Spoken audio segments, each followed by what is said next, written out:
गरीब साध साध सब नेक हैं, आप अपनी ठोरे।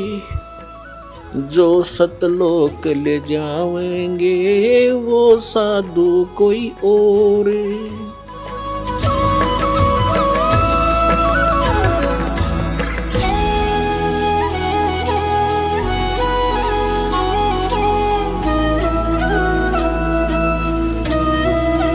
अपने आत्माओं, अब 3 युगों के अंदर जीव पार कम होते हैं और चौथा युग जो कलयुग आता है, और उस कलयुग का भी ये प्राइम टाइम है। इसको बिचली पीढ़ी कहा है परमेश्वर ने। परमात्मा ने कलयुग को 3 चरणों में बांटा है। प्रथम चरण वो है जो परमेश्वर स्वयं आए थे, और ये बिचली पीढ़ी है, इसको दूसरा चरण है। और अंतिम जो लास्ट चरण है कलयुग का, तो इन तीनों को बांटा है परमात्मा ने, क्योंकि प्रथम चरण के अंदर ये जीव घने दुखी नहीं होते। पहले वाले युगों से की तुलना में तो दुखी होते हैं, लेकिन इतने नहीं होते। इतनी जलालत नहीं भरती जितनी अब भरगी हमारे अंदर। इसका कारण क्या है ये बताएंगे आपको। अब परमात्मा ने, जब हम यहां आ गए, हम मरने लगे, जब हमें बहुत दुख हुआ। क्यों मर रहे हैं?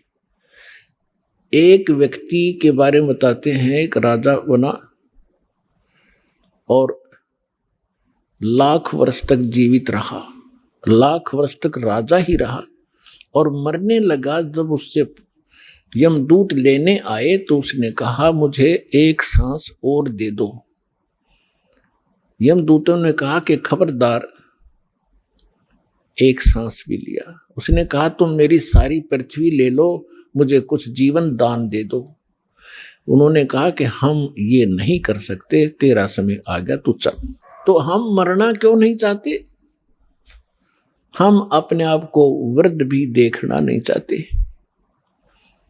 आप देखते हो आजकल कितनी बकवादें चल गई हैं। ये बूढ़े बूढ़े हीरो 70-70 साल के मेकअप करवा के, सर्जरी करवा के, इन हड्डों पर कितने दिन सर्जरी कराओगे? फिर यह सर्जरी शमशान घाट पर होगी सारी। फिर कराइयो के सर्जरी कराओगे, गधे कुत्ते बन कैसे बूढ़े मुंह लगेंगे तुम्हारे। तो इस तरफ ना ध्यान जाता कि हम यहां कहां रह रहे हैं, क्या की सर्जरी करवा रहे हैं। तो हम न तो वृद्धावस्था पसंद करते, यह भी गलत है।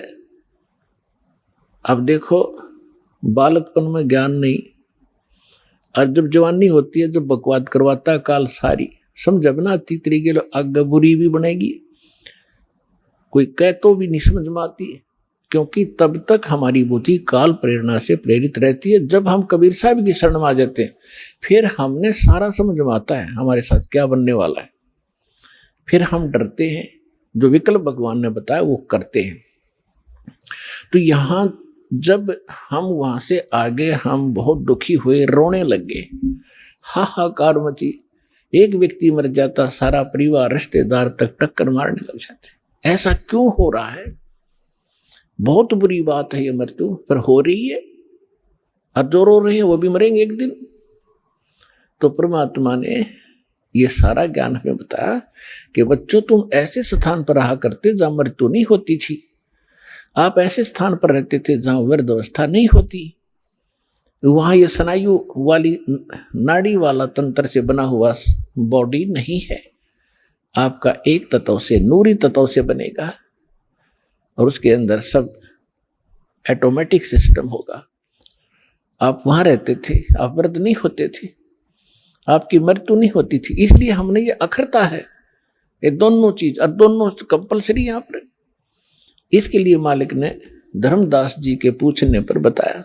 जैसे आज दिन में प्रकरण चलाया था, तो धर्मदास जी तो आंखों देख कर आए भगवान को, और धर्मदास जी ने पूछा कि भगवान, अब तो मैं आपको पहचान चुका हूं, you are God, you are complete God. आप पूर्ण परमात्मा हैं, अब तो शंका रही ही नहीं। तो भगवान ये वेद और कतेब तो झूठे हैं, ये वेद भी झूठे, पुराण भी झूठी, गीता भी झूठी, और ये सब कुरान भी झूठी, बाइबल भी झूठा है। क्योंकि उन सब के अंदर, जैसा कि हमने हिंदू धर्म के अपने वेदों में सब पढ़ा, जैसा हमारे गुरुओं ने बताया, उन्होंने बताया कि ब्रह्मा विष्णु महेश परमात्मा है, कंप्लीट गॉड है, ये अजन्मा है, इनकी जन्म मृत्यु नहीं होती। और भगवान वास्तविकता ये है कि आप गॉड हो, ये झूठे हैं वेद और कतेब। परमात्मा ने कहा नहीं, वेद कतेब झूठे नहीं भाई, झूठे हैं जो समझे नाई। ये चारों वेद मेरी महिमा गाते हैं। परमात्मा कहते हैं कि वेद मेरा भेद है, मैं ना मिलो वेदन के माही, और जौन वेद से मैं मिलो ये वेद जानते नहीं। ये चारों वेद मेरी महिमा से परिपूर्ण हैं, लेकिन इन वेदों में वर्णित विधि से मेरे पाने की, सतलोक जाने की विधि नहीं है, वो मार्ग नहीं है, मंत्र नहीं है, जिस कारण से मैं इन वेदों में वर्णित विधि से मेरी प्राप्ति नहीं हो सकती।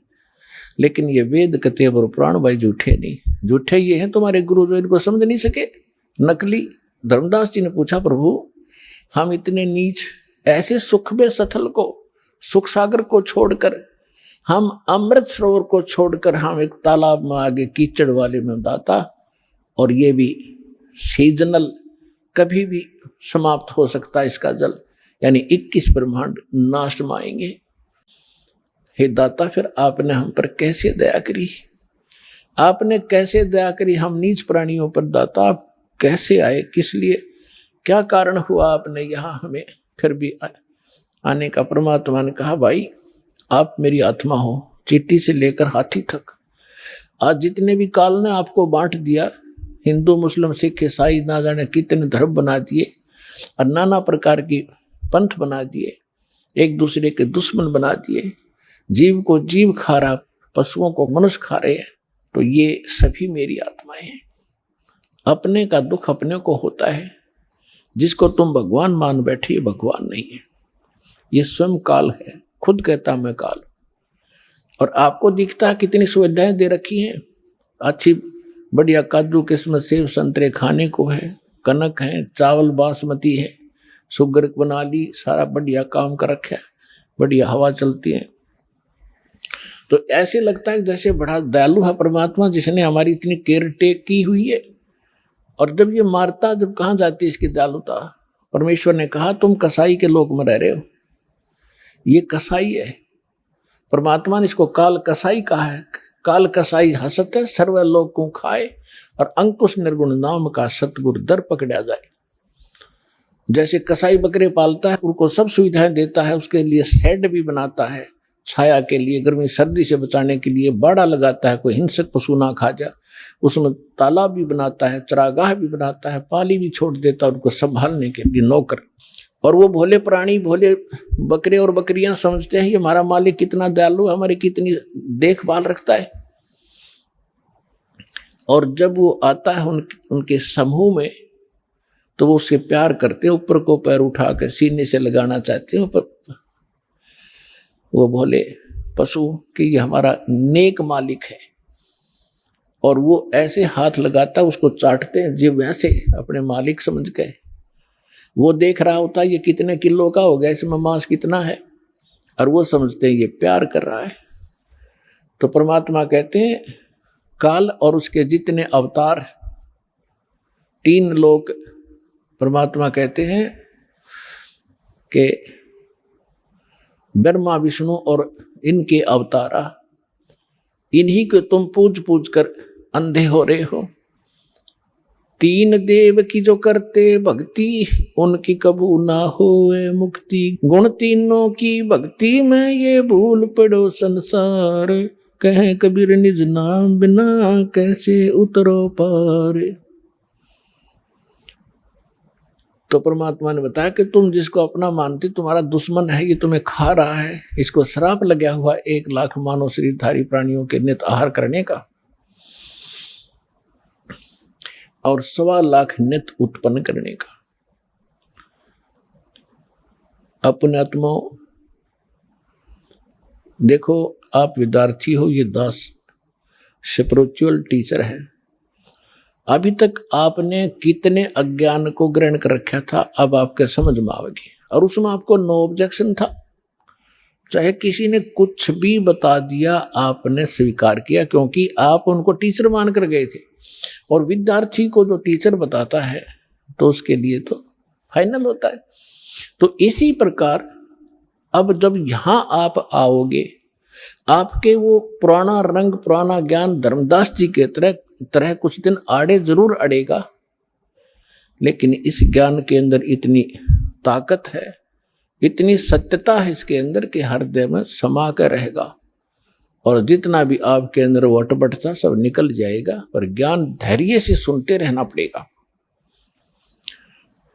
तो इसलिए दास जो ज्ञान देता है, इसको सुनना, इस पे विशेष मंथन करने की आवश्यकता नहीं है, क्योंकि मंथन वहां किया जाता है जहां शंका को हम स्वयं समाधान खोजने की चेष्टा करते हैं। यह सारी शंकाएं सत्संग से आपकी समाप्त हो जाएंगी। और ये समझकर सुनते रहना, अपनी अटपट ना करना, नहीं तो मार खा जाओगे धर्मदास की तरह। ध्यान से सुनते रहना, आपकी बुद्धि तक वो ना पहुंचते हैं कि ये ऐसे कैसे हो गया, छोड़ देना उसको। दास के एक एक वचन को ऐसे समझ लेना जैसे परमात्मा का ज्ञान है, परमात्मा की दी हुई वाणी है, उसी का ज्ञान है। तो भगवान का दिया हुआ ज्ञान झूठा नहीं हो सकता। यदि दास अपनी तरफ से बनाकर कहता तो उसमें त्रुटि 100 मिल जाती, इसमें त्रुटि नहीं होंगी, लेकिन आपकी बुद्धि वहां तक ना पहुंच सकेगी। वो आपका अभी अनुभव की त्रुटि रहेगी, और अनुभव में आपको सत्संग का अभाव रहा होगा। ज्यादा सुनने के बाद ये समाप्त हो जाएंगे, इसका यही विकल्प है। तो इसको श्राप लगा हुआ 1 लाख जीव मानव शरीरधारी प्राणियों के खाने का। अब यहां शंका उत्पन्न होगी कि भगवान ने इसको ये श्राप क्यों दे दिया, ताकि हमें खा रहा है। ये ना श्राप लगाता तो ये हमें ना खाता।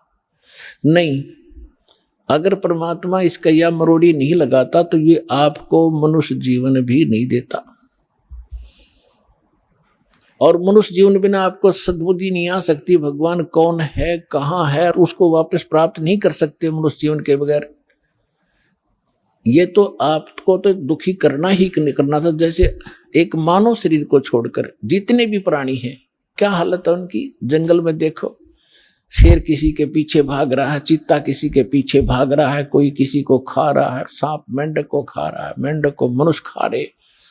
तो कोई बात है ये, सर्प को काट काट कर खा रहे, मर्गों को मनुष्य खा रहे हैं, भैंस गायों को खा रहे। तो ये तो उसमें क्या हालत होती है आपकी।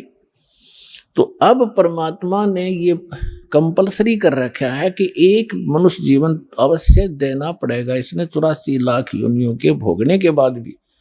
और दूसरे तरीके से जैसे पुण्यों का संग्रह होगा, उससे अधिक भी मनुष्य जीवन कंटिन्यूसली भी मिल जाते हैं। तो दास जो कहने जा रहा है, जो आज का विषय है, एक विशेष रहेगा आपके लिए। और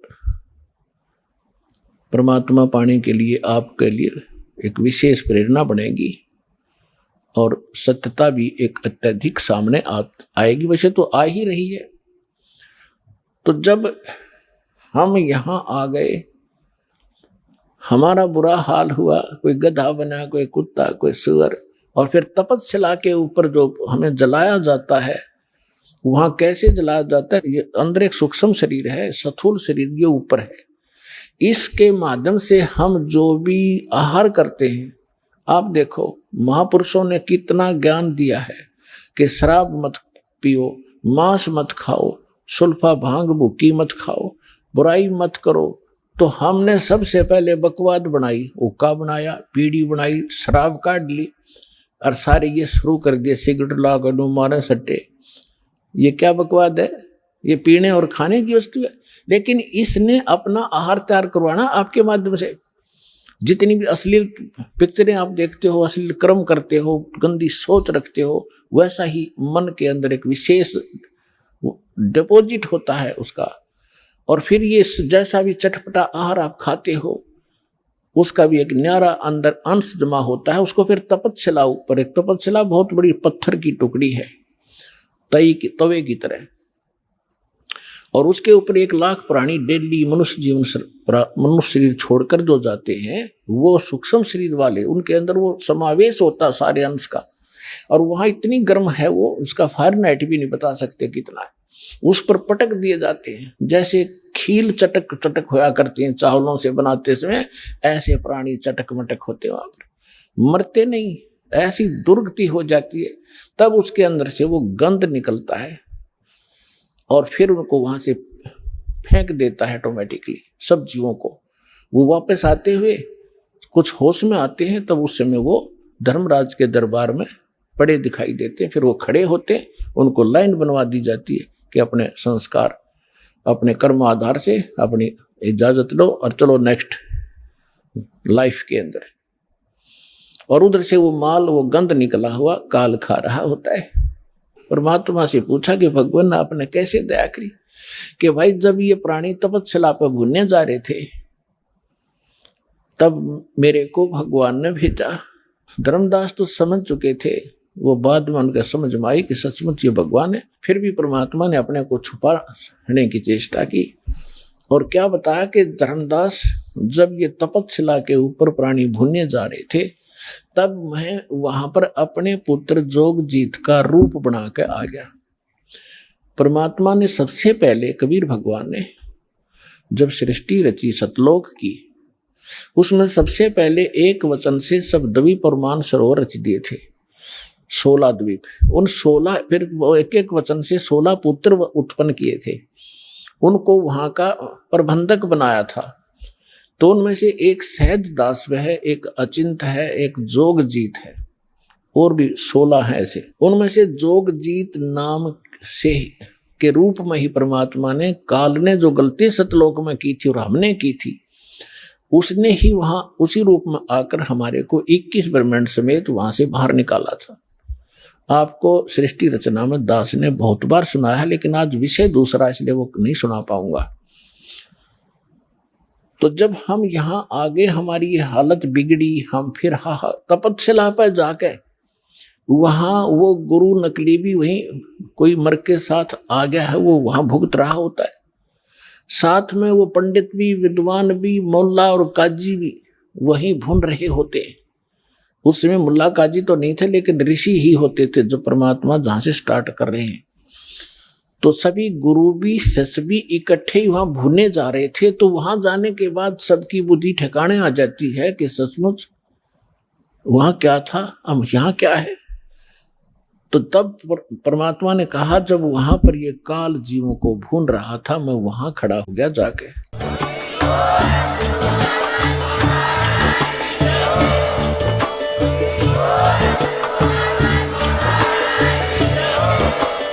आप सुन रहे थे जगत गुरु तत्वदर्शी संत रामपाल जी महाराज जी के मंगल प्रवचन। अधिक जानकारी के लिए विजिट कीजिए हमारी वेबसाइट www.jagatgururampalji.org। संत रामपाल जी महाराज जी के शुभ आशीर्वाद से पूरे विश्व भर में 500 से भी ज्यादा नाम दीक्षा केंद्र हैं, जिन पर संत रामपाल जी महाराज जी द्वारा ऑनलाइन निशुल्क नाम दीक्षा दी जा रही है। अपने नजदीकी नाम दीक्षा केंद्र का पता करने के लिए संपर्क करें 8222880541।